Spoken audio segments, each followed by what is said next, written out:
Rakyat yang berasal dari Provinsi Aceh ini masih diceritakan secara turun-temurun hingga sekarang. Dahulu kala, hiduplah sepasang suami istri yang sangat miskin. Suami istri itu memiliki dua anak laki-laki yang masih kecil. Kehidupan keluarga itu sangat prihatin. Setiap hari, suami bekerja di ladang.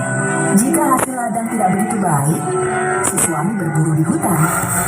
Apabila beruntung, si suami akan mendapatkan seekor rusa yang gemuk. Namun, seringkali rusa sulit didapatkan. Jika demikian, maka hanya belalang yang bisa ditangkapnya. Belalang-belalang yang ditangkap disimpan di lumbung agar tidak berterbangan keluar. Pagi itu, hari ini aku akan berburu kijang. Tunggulah sampai siang. Kita akan makan daging rusa sepuasnya. Oh iya, kalau masuk ke lumbung, jangan lupa menutup pintunya ya, agar belalang-belalang itu tidak kabur. si suami segera masuk ke hutan dengan harapan mendapatkan seekor kijang gemuk.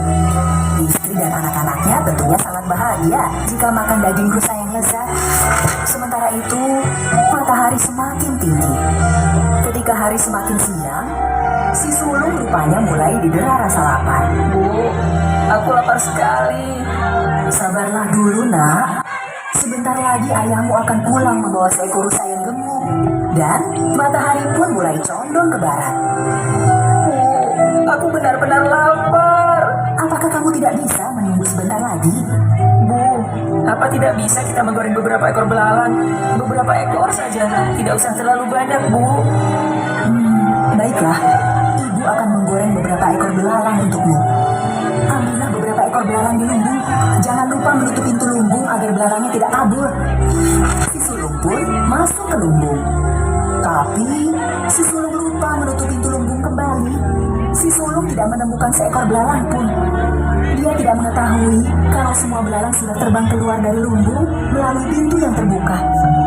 Karena tidak menemukan seekor belalang pun, sulung segera menemui ibunya. Bu, tidak ada seekor belalang pun di dalam lumbung.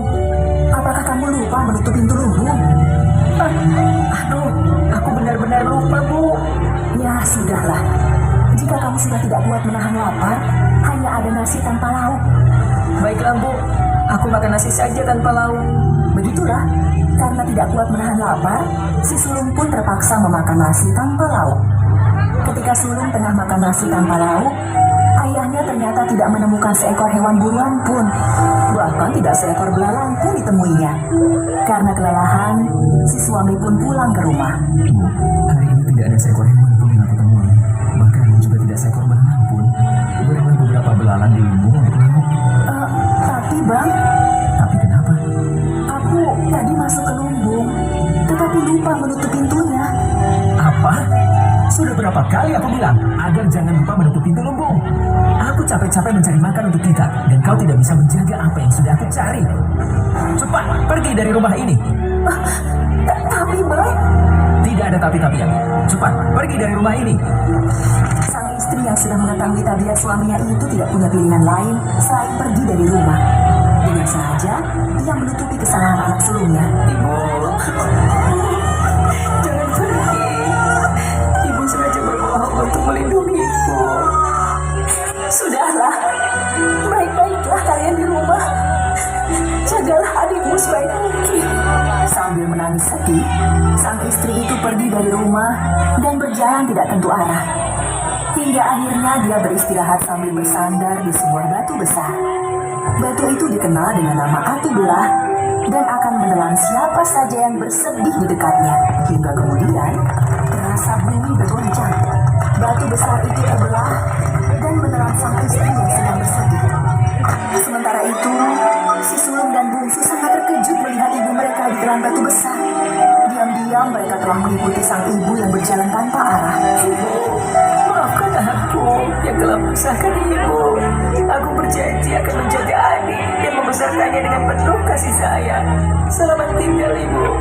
Kami tidak akan melupakan ibu.